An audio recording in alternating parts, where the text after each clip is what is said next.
Otherworldly Evil Monarch, Bab 111. Judul, Toleransi Tinggi. Ini sangat penting. Saat pandangan ketujuh bersaudara itu akhirnya tertuju pada apa yang ditunjukkan Junmo Xie, mereka tiba-tiba tidak bisa berpaling. Semuanya diam-diam mengutuknya. Kamu masih menganggap ini kekurangan pasokan? Ada 8 kendi besar yang terisi sampai penuh. Bahkan perkiraan konservatif, setidaknya ada 50 jeans anggur di setiap kendi dengan total lebih dari beberapa ratus jeans anggur. Dan kita saudara-saudara yang menyedihkan hanya bisa mencium dan bahkan tidak memiliki kesempatan untuk merasakan setetes pun.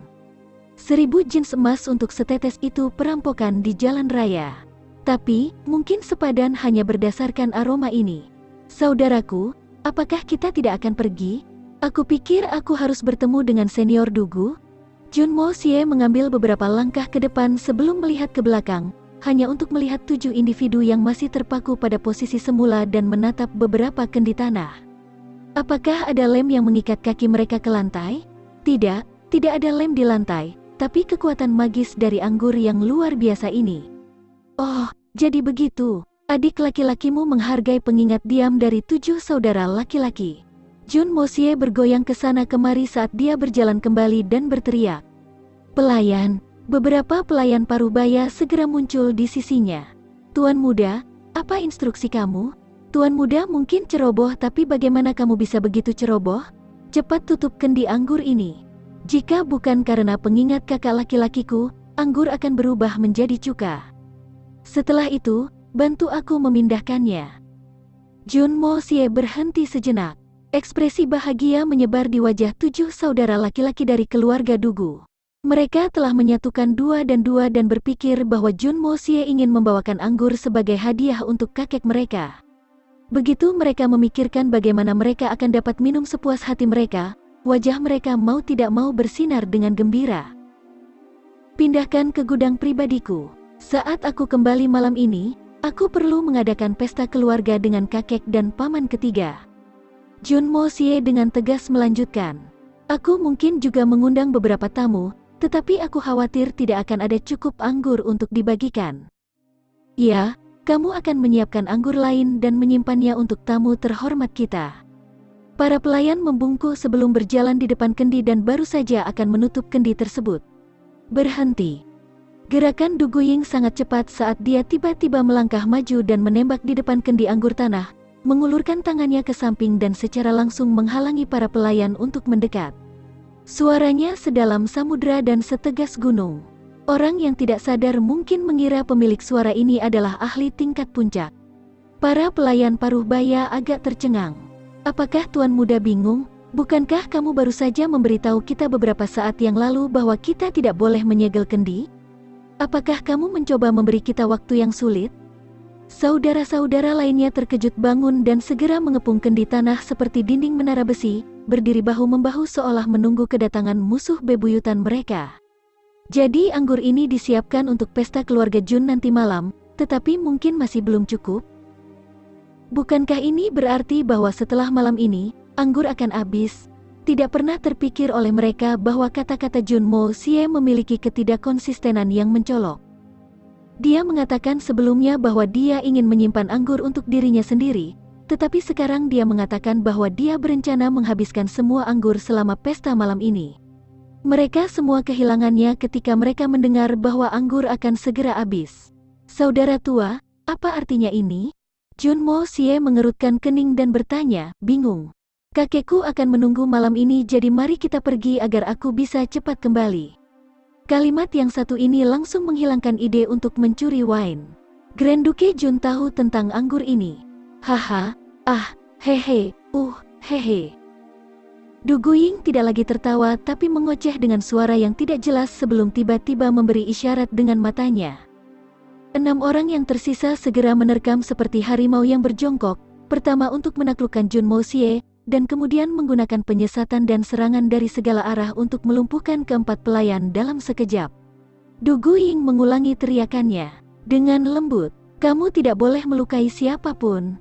Du Guqian menyerbu ke sebuah ruangan seperti embusan angin tetapi keluar dengan tangan Ko Old Song kemudian. Du Gu Xiong mengecam keras.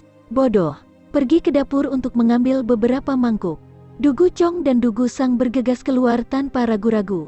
Tidak butuh waktu lama sebelum mereka kembali tertawa terbahak-bahak dengan beberapa mangkuk besar di tangan mereka. Berhati-hatilah untuk tidak menumpahkan anggur. Dugu Ying memperingatkan dengan ekspresi serius di wajahnya.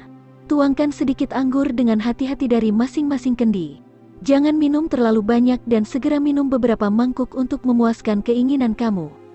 Setelah kita selesai, kita akan membawa Jun Mo Xie pergi tanpa penundaan.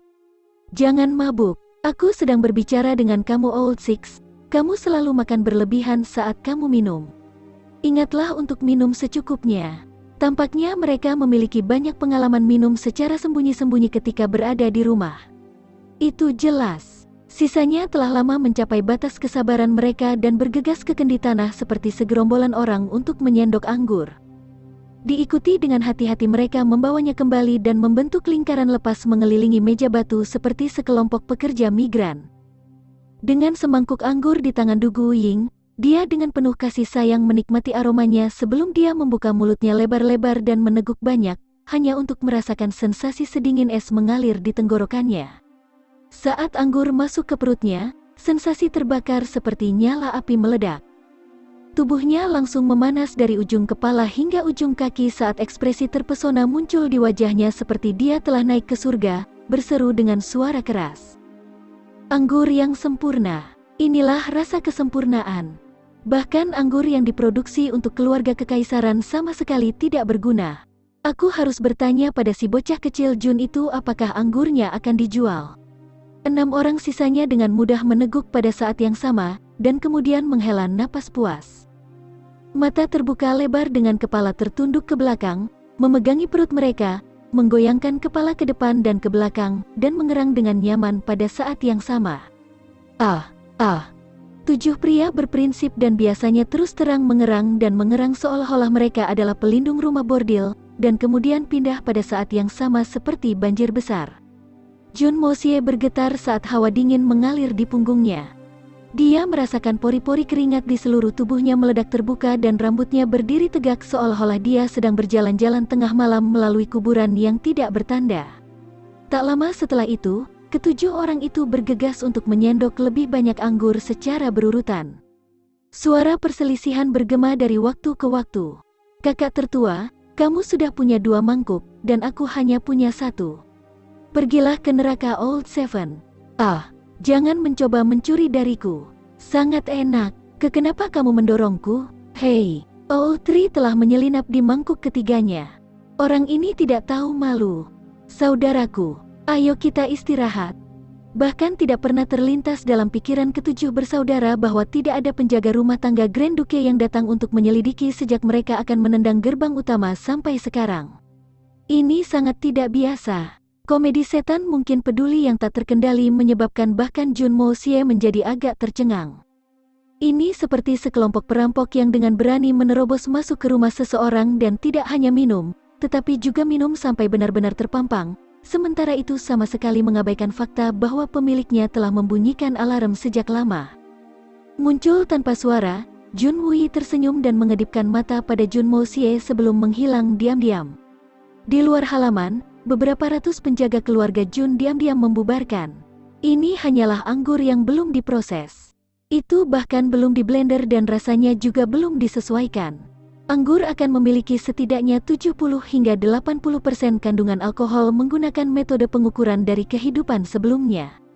Tidaklah berlebihan untuk mengatakan bahwa ini adalah alkohol murni. 1 mangkuk besar setidaknya setengah jin anggur. Jun Mo Xie benar-benar mengasihani saudara-saudara ini. Jun Mo Xie tampaknya telah terlempar ke lantai dengan Suan Qi-nya ditekan, dan saudara-saudara tidak pernah mengganggunya sejak awal karena takut yang lain akan memanfaatkan ketidakhadiran mereka untuk minum lebih banyak anggur. Tentu, pengekangan itu tidak berguna melawan Jun Mo Xie. Pada awalnya, dia tetap tidak bergerak karena takut ditemukan oleh para badut ini. Tetapi setelah itu duduk tegak untuk menatap kosong pada persaingan ketat ke-7 saudara itu. Akhirnya, dia tidak lagi berpura-pura peduli saat dia berdiri untuk meregangkan anggota tubuhnya, melipat tangan di depan dada dan terus mengawasi dari samping, tanpa ada yang lebih bijak. Hanya setelah beberapa saat yang sangat lama. Gedebuk, Dugu Qian adalah yang termuda, memiliki toleransi terendah, dan paling cepat kehilangan kendali. Tidak bisa menopang dirinya lebih lama lagi, dia terjatuh ke tanah. Suara nafas yang bahkan mengungkapkan bahwa dia telah tertidur lelap. Dugu Hao kesal olehnya dan melepaskan tendangan marah, mengirim Dugu Qian terbang ke udara. Setelah itu, dia dengan cepat melanjutkan untuk menyendok lebih banyak anggur. Gedebuk, Dugu Chong tersandung dan jatuh dalam perjalanan ke kendi anggur. Gedebuk, gedebuk, gedebuk, gedebuk, gedebuk. Ketujuh bersaudara itu semuanya jatuh ke lantai, terbaring ke sana kemari. Tidak ada yang bisa dilakukan. Kadar alkoholnya terlalu tinggi. Bahkan knockout drop tidak akan seefektif ini. Meskipun ada perbedaan toleransi alkohol, ada juga perbedaan alkohol. Orang-orang ini sangat sia-sia sehingga mereka bahkan tidak tahu kaki mana yang maju dan kaki mana yang mundur. Anggur yang difermentasi Tuan Muda Jun kali ini sangat kuat, dan bagian depannya lebih beralkohol daripada alkohol itu sendiri. Meskipun kemampuan minuman keras 7 individu ini tidak dangkal, mereka masih belum pernah meminum anggur sekuat ini sebelumnya. Ini seperti seseorang yang hanya minum bir ringan tiba-tiba diperkenalkan dengan anggur sorghum. Tampaknya tidak akan sekuat itu pada awalnya, dan seseorang mungkin bisa minum beberapa mangkuk. Tetapi ketika alkohol akhirnya masuk, mungkin perlu beberapa hari untuk bangun dari mimpi yang memabukkan ini, dan bahkan saat itu seseorang tidak akan sepenuhnya sadar, apalagi 7 saudara dari keluarga Dugu ini yang minum setidaknya 3 atau 4 berukuran besar. Mangkuk. Untuk saat ini, dengkuran menggelegar bergema dari halaman kecil Jun Mo Xie. Meskipun dia dengan lancar meredakan situasi, tubuh Jun Mo Xie masih bergerak-gerak tanpa henti karena ketujuh bersaudara ini. Jika kamu akan tidur, pergilah tidur, tetapi kamu harus mendengkur. Baiklah, aku bisa membiarkannya pergi, tetapi beberapa dari mereka tidak hanya mendengkur. Menggertakkan gigi, bersiul, kentut dengan semua yang mereka punya. Dengan irama yang sebenarnya, wot-wot saat Jun Mo Xie mulai kesal, Dugu Ying mulai bersiul lagi. Melepaskan tendangan terbang tepat di atas anunya, Jun Mo Xie mengomel saat dia mengutuk. Aku menantangmu untuk kentut lagi. Siulan berhenti, tapi tendangan Dugu Ying dibalik. Menghadapi langit, dia bergumam pada dirinya sendiri. Anggur yang enak. Jauh di atas dinding halaman tetangga, Guan Qinghan tersembunyi di antara dedaunan pohon di dekatnya seperti penjaga dalam gaun putih salju yang cemerlang. Ekspresi tidak percaya melintas di matanya yang sedingin es. Dia menerima catatan dari hamba yang cakap yang memperingatkannya untuk tidak datang. Tapi dia tetap datang. Sejak 7 bersaudara dari keluarga Dugu menyerbu gerbang utama, Guan Qinghan sudah menyiapkan pedangnya dan bersembunyi di sini. Selama Dugu Ying dan saudara-saudaranya menunjukkan indikasi akan menyerang Jun Mo Xie atau mencoba membawanya pergi, Guan Qinghan akan segera mengambil tindakan. Meskipun dia sepenuhnya sadar bahwa dia bukanlah lawan mereka, dia masih akan berusaha keras untuk bertarung. Meskipun dia tidak pernah memandang Jun Mo Xie dengan baik, dia masih satu-satunya keturunan keluarga Jun dari generasi ketiga. Dia masih saudara iparnya. Tidak peduli apa, dia tidak bisa duduk diam dan melihatnya jatuh dalam bahaya. Terutama karena bocah ini mulai terlihat lebih seperti manusia sungguhan akhir-akhir ini. Tapi seiring berjalannya waktu, mata Guan Qinghan perlahan-lahan semakin lebar dan lebar di setiap adegan baru, dan bahkan mulai mengembangkan kekaguman yang menyesakan. Jun Mo Xie tetap tenang dan tenang sejak awal. Hal ini menyebabkan Guan Qinghan terkejut. Jun Mo Xie dari ingatannya pasti sudah berubah menjadi kekacauan yang menyedihkan. Bahkan tidak akan mengejutkannya jika dia mengencingi celananya. Tapi dia sangat berbeda hari ini. Perlahan tapi pasti, dia memberi 7 saudara laki-laki keluarga Dugu keleluasaan pada awalnya untuk benar-benar menjerat mereka dalam perangkapnya. Mereka tidak hanya sangat ingin bekerja sama.